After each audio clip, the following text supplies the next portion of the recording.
Entering data in cells can be a very time-consuming process, especially if you are dealing with large amount of data with various numbers of columns. Fortunately, there's a quick way to do it using something called forms. There's two ways to access form. This is the first way, using ribbon. Right-click any of this icon here and then click on customize the ribbon on this context menu here.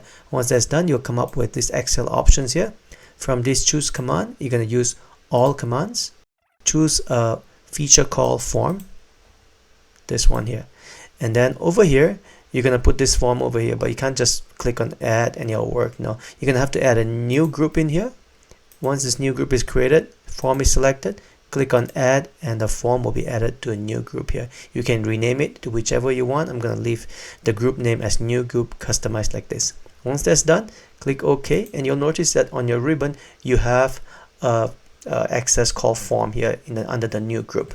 Is in the home section or home tab here.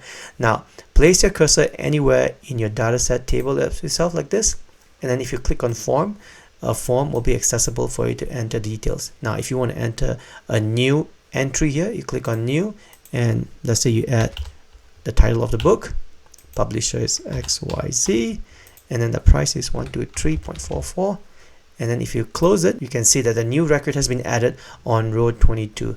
Likewise, if you click on form here again, you can also make changes to the existing dataset table like this. Let's say we want to get rid of the word off wavelet like this, and then we're going to change the publisher to LTD and maybe make changes to the price like this.